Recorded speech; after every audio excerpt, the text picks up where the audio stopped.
Hola, saludos, bienvenidos una semana más a Seguridad en Marcha. Aquí, como ya saben, les vamos a informar y aconsejar sobre temas relacionados con la seguridad vial. Seguridad en Marcha. A continuación, en el sumario les vamos a mostrar el contenido que abordaremos en el programa de hoy. Consejos para trazar una curva de forma correcta.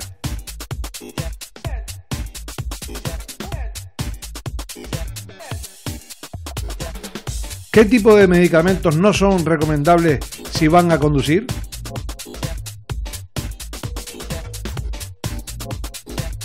Llegan a Canarias los primeros radares preventivos de velocidad.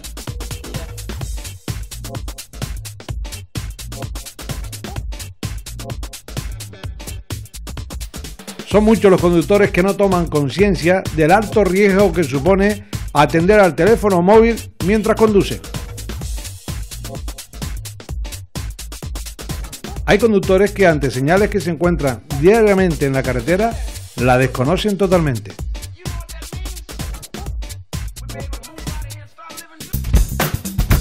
Seguridad en Marcha. A continuación, un profesional nos dará una serie de consejos para saber cómo trazar correctamente una curva.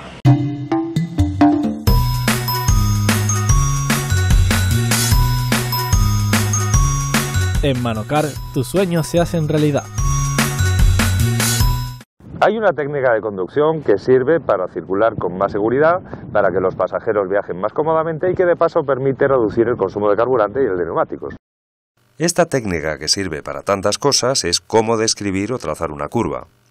Nos vamos a referir a esta técnica como la trazada de la curva.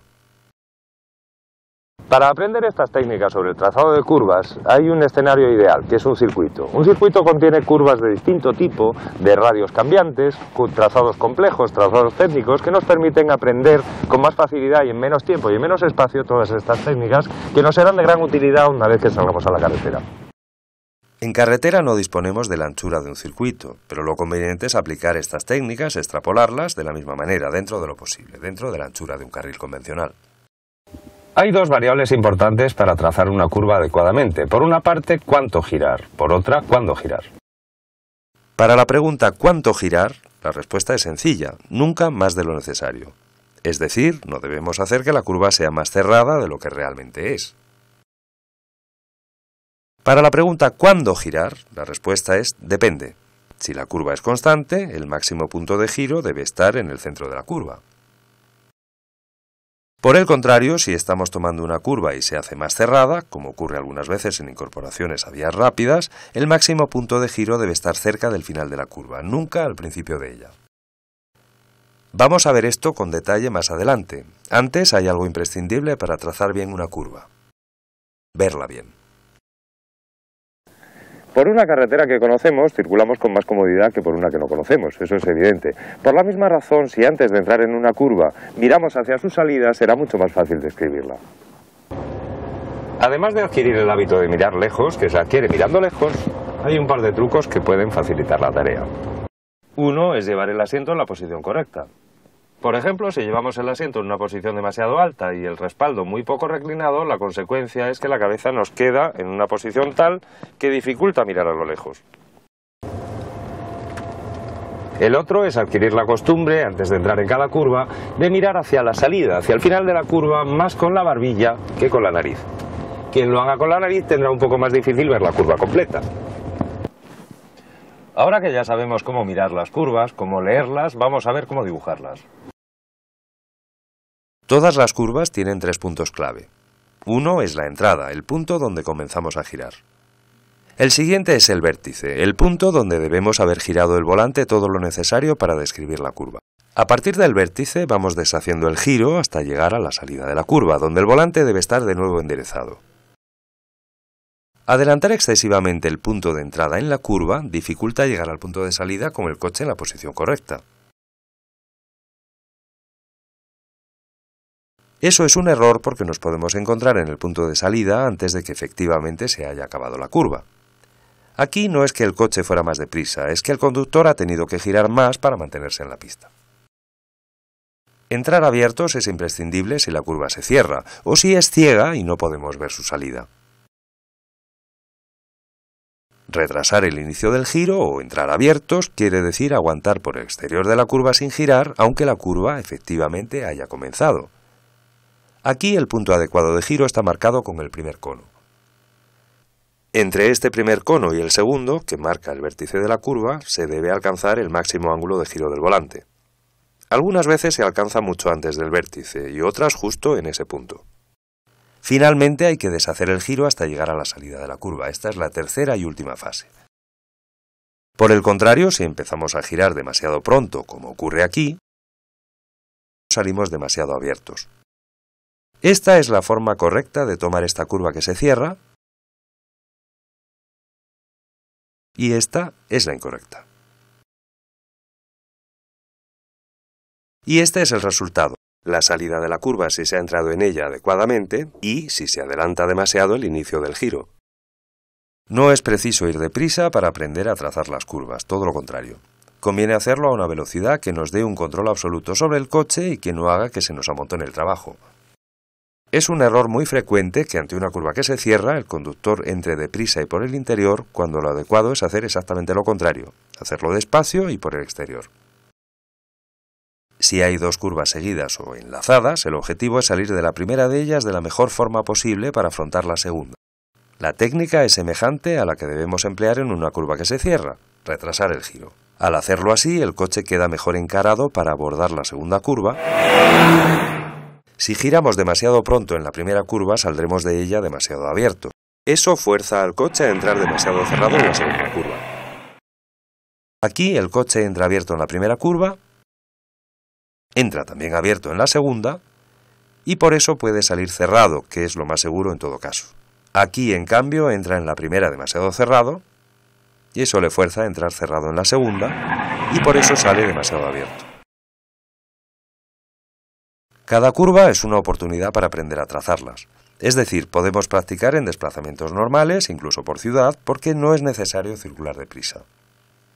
Con el tiempo, si adquirimos esta técnica, nos daremos cuenta de que la conducción es más fluida y que los pasajeros se bambolean menos. Seguridad en marcha.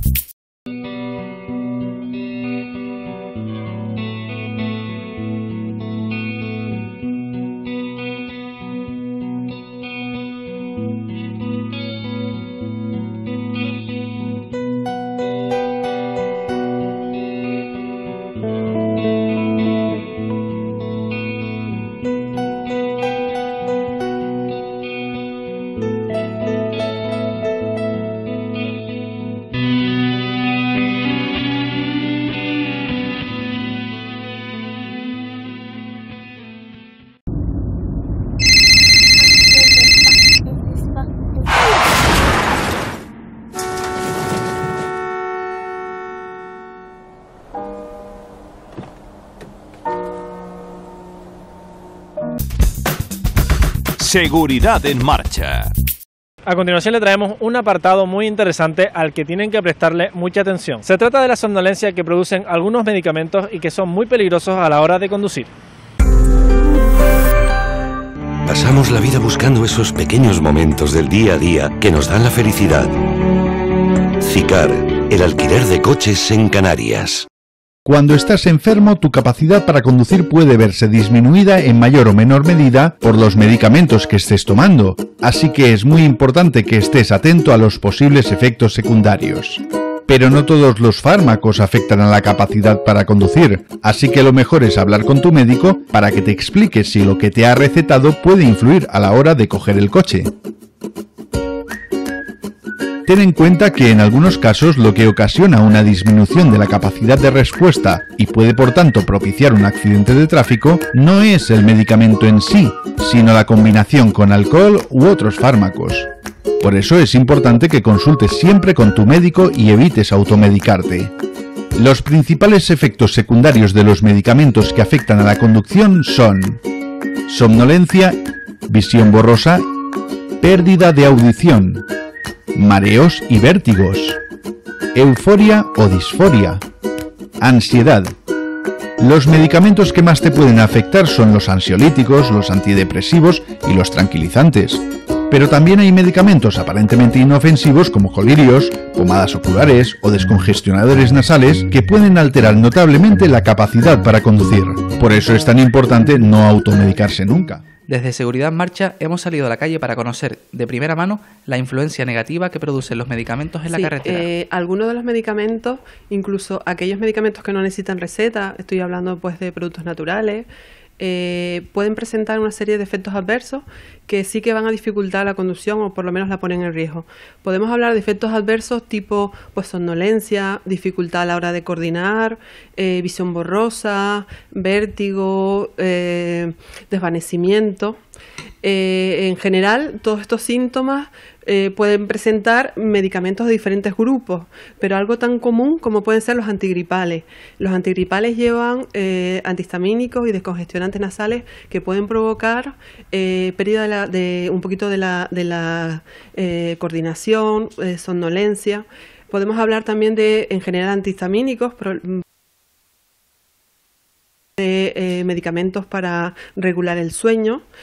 Podemos hablar desde una valeriana hasta un hipnótico.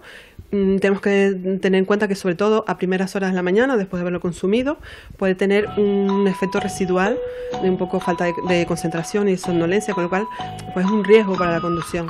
También podemos hablar de medicamentos para el Parkinson, para la demencia, para el azúcar. Es muy común que si no tenemos regulado el tratamiento, pues puede haber una bajada de azúcar en sangre y puede provocarnos un poco de desvanecimiento, ¿no?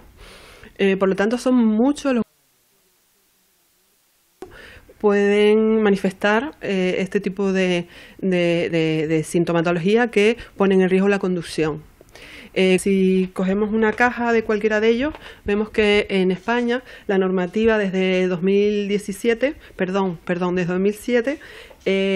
obliga a tener un pictograma, que es un triangulito rojo con un cochecito negro y con una leyenda que pone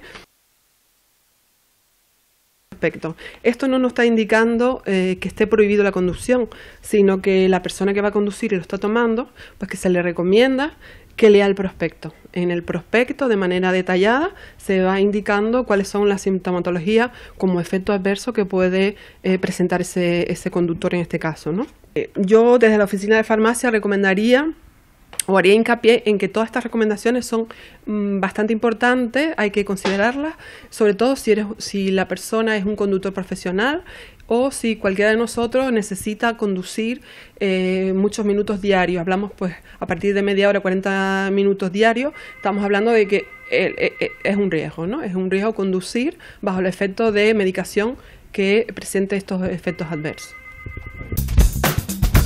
Seguridad en Marcha. Esta semana hemos querido descubrir el grado de conocimientos de algunos conductores sobre las señales de tráfico. Sí, una para la derecha y otro que viene de la derecha para acá. Para allá es peligro y para acá no me acuerdo, pero yo creo que esto quiere decir peligro para allá y aquí es normal. Veo la raya roja, yo pensé que era peligro para allá. Como está la roja, ¿no? No es así. No es así. Bueno, pues entonces, perdón. Bueno, es doble sentido, ¿no? Bueno, no. Sentido doble no. Una prohibición hay ahí, pero no sé si es... Pero yo creo que sería doble sentido, ¿no? Sentido izquierda-derecha, ¿no? ¿No? De obligación de la flecha negra que tiene preferencia. ¿Ok? Dos direcciones. Una con preferencia, que es la roja, y la de negra tiene que parar. Si no me equivoco, es sentido único. ¿No? Sí que es dos sentidos, ¿no? ¿No? Pues no lo conocía. No, pues no, así que borra eso. Significa que tiene prioridad el que circula no por la derecha, sino el que circula enfrente de mí, o sea, a la izquierda. Me parece que es algo así como precaución, tienen preferencia los que vienen en sentido contrario, pero no me acuerdo. ¿Sí? Pues me pegué un perro. Seguridad en Marcha.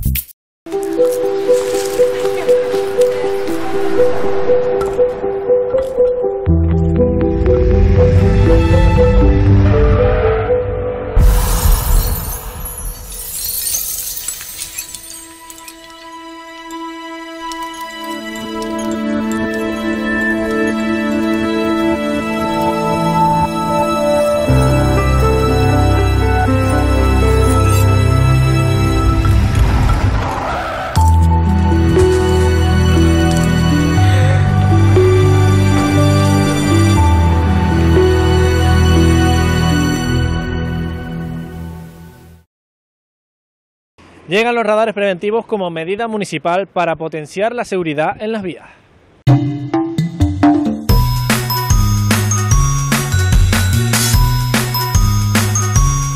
En Manocar, tus sueños se hacen realidad.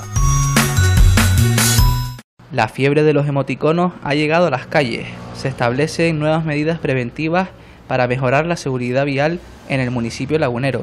Cumplir con las limitaciones de velocidad en tramos de pasos de peatones. Esa es la principal premisa con lo que se han colocado estas señales lumínicas. En función de la velocidad a la que circules, te saldrá una carita sonriente y otra triste. Una primera medida disuasoria para intentar cumplir con las limitaciones de velocidad en tránsito peatonal. La señal, dotada de un panel solar que le suministra energía, se presenta como una zona prerradar, donde a día de hoy no se está sancionando. Almacenar datos, obtener el número de vehículos y calcular la velocidad a la que circulas establecerán datos estadísticos para la colocación de un radar.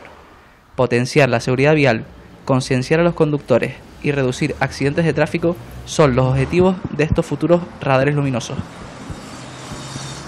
A mí me parecen bien porque esto ha sido siempre un desastre por la velocidad, aquí no se respeta nada, para todo el mundo, pues aquí pasan a 80, 100, como le cuadra a cada uno, y por lo menos eso avisa de que, por lo que es un peligro como caminar a más de 50 por aquí, y como hay 2 pasos de peatones aquí en poco menos de 200 metros, pues es un alivio. La verdad es que es una medida acertada porque es un tramo que es una recta bastante larga, hay un cambio de rasante y la visibilidad pues es reducida, y lo quieras o no, pues siempre tener un cartel, en este caso luminoso, con la cara de que más te dice la velocidad y demás, pues una medida acertada. Y también se anunció que posteriormente pondrían un radar. Es decir, que esto es como un previo a poner una zona de radar. Me parece una medida bastante positiva porque todo lo que sea mejorar la seguridad de la carretera es una cosa bastante buena. Y bueno, en este en concreto podemos ver que hay 2 pasos de peatones justo al lado. Y claro, o sea, está bastante bien que a la hora de acercarse a un paso de peatones, pues reduzcas la velocidad y controles un poco el coche, porque ya hay casos de accidentes y lo que queremos es evitarlos, ¿no? Seguridad en marcha.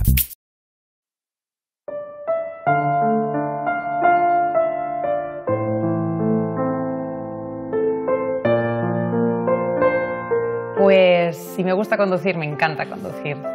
Me gusta conducir porque me da libertad, me dan unas sensaciones de poder ir donde yo quiero. Me encanta la velocidad, me encanta conducir rápido, me gustan las curvas, me gustan las situaciones un poco complicadas. Cuando conduzco rápido siento adrenalina. Soy cañera. Me gusta mucho conducir por carreteritas con curvas estrechas. Prefiero habitualmente coger carreteras rápidas para poder disfrutar un poco de la conducción. El exceso de velocidad sigue bastantes veces. Me va muy bien conducir cuando estoy enfadada, sobre todo. Antes prefería la conducción un poquito más agresiva y por curvas, pero a finales de año seré padre, entonces he tenido que cambiar la manera de conducir.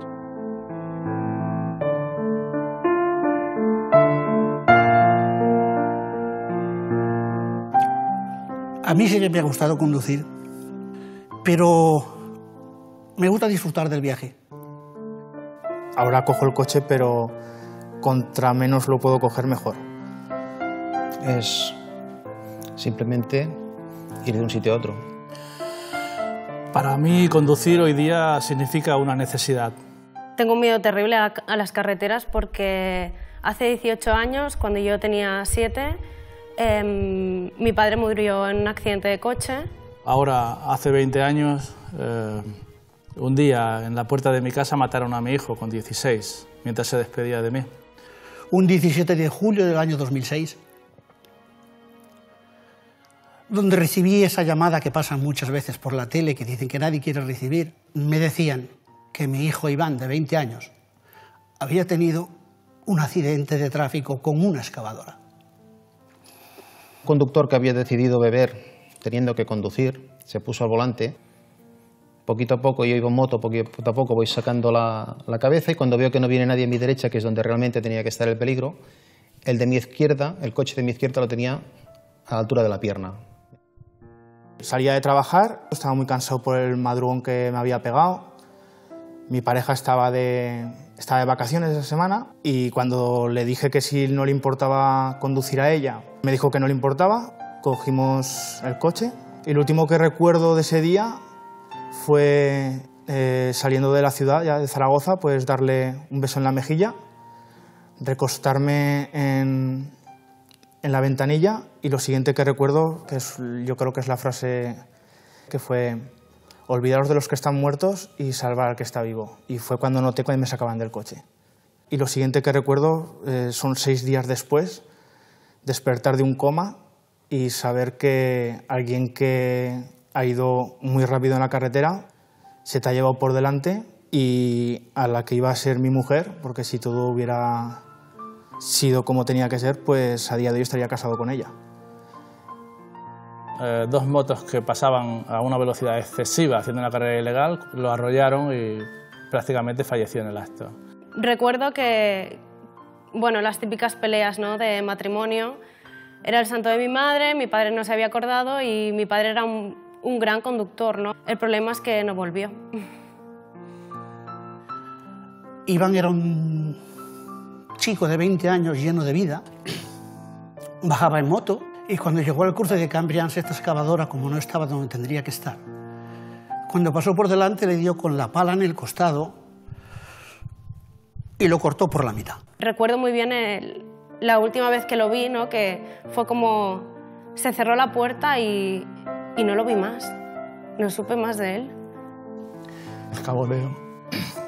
Unas semanas nos enviaron una carta del Banco de Ojos dándonos las gracias porque la operación había ido bien.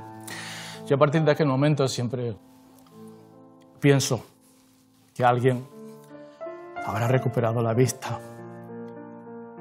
gracias a aquellos ojos brillantes y preciosos de Rubén. Yo tuve 2 veces a punto de pensar, bueno, que pensé realmente de quitarme la vida, porque ¿para qué? Me había quedado sin nada.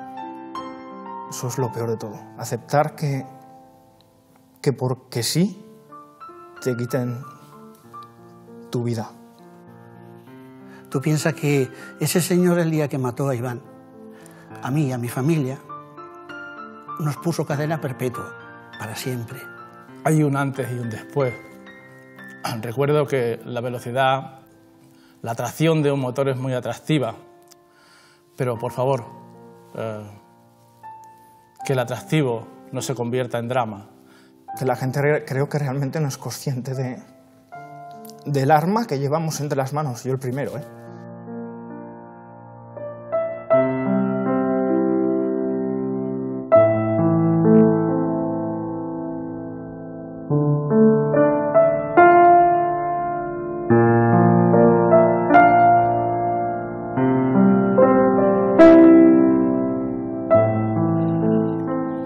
Nada, me he sentido estúpida desde el minuto 1 en que has empezado a hablar. Has demostrado una lección de vida. Y más ahora cuando escuchas una historia así, cuando yo ahora mismo voy a ser padre, pues es duro.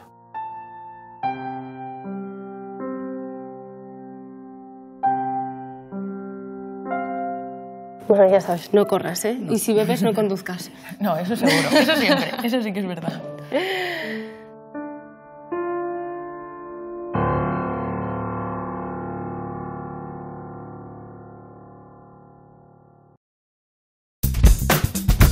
Seguridad en marcha.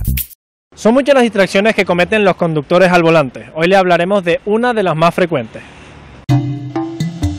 Eurocanarias Oftalmológica. Cirugía de cataratas y presbicia asistida por tecnología inteligente. Eurocanarias Oftalmológica. La clínica de tus ojos. 1 de cada 7 conductores españoles ha sufrido una situación de riesgo de accidente de tráfico por culpa de un teléfono. Y es que las distracciones al volante suponen hoy en día la principal causa de mortalidad en las carreteras españolas. Gestos como utilizar un móvil sin manos libres o enviar un mensaje multiplican el riesgo de sufrir un siniestro, ya que no prestamos atención a las circunstancias de la carretera. Las distracciones no se producen solo en los vehículos. Si circulamos como peatones o en bicicleta, debemos ser pendientes de las condiciones del tráfico. Si no prestamos atención al resto de vehículos por ir manipulando el dispositivo móvil, jugando, consultando el correo o las redes sociales, podemos convertirnos en víctimas de un grave accidente. El teléfono móvil es una ayuda al volante, ya que nos permite contactar de forma rápida con las emergencias en caso de un problema, pero debe ser utilizado con responsabilidad. Nos permite conocer el estado del tráfico, las incidencias o los tramos de riesgo, pero debemos hacerlo de forma que no interfiera en nuestra atención. Mensaje. María Lorca. María, estoy de viaje a Sevilla, te llamo cuando llegue. Un beso. Enviar mensajes de texto o consultar el correo al volante supone uno de los momentos de mayor peligro, equiparable incluso a la conducción bajo los efectos del alcohol, ya que en caso de un accidente en la vía no tendremos tiempo de reacción. Para aumentar la seguridad vial hay que prestar toda la atención a la circulación, ir pendiente del estado de la vía, del tráfico y anticiparse a posibles problemas como obstáculos o retenciones imprevistas. Además, la sanción por hablar o manipular un teléfono o un navegador al volante es de 200 € y la retirada de 3 puntos del permiso. Un segundo es todo lo que necesitas para pasar de la moto a la silla. Me llamo Jordi, tuve un accidente por conducir bebido. Increíble lo rápido que te puede cambiar la vida. Está claro que carretera y alcohol son absolutamente incompatibles. Aunque pienses que vas bien, porque una mala decisión te puede dejar sentado para siempre. Seguridad en Marcha. Bueno, pues esto ha sido todo por hoy. La próxima semana, como ya saben, más información y consejos sobre temas relacionados con la seguridad vial. Y será aquí, en Seguridad en Marcha. Les espero.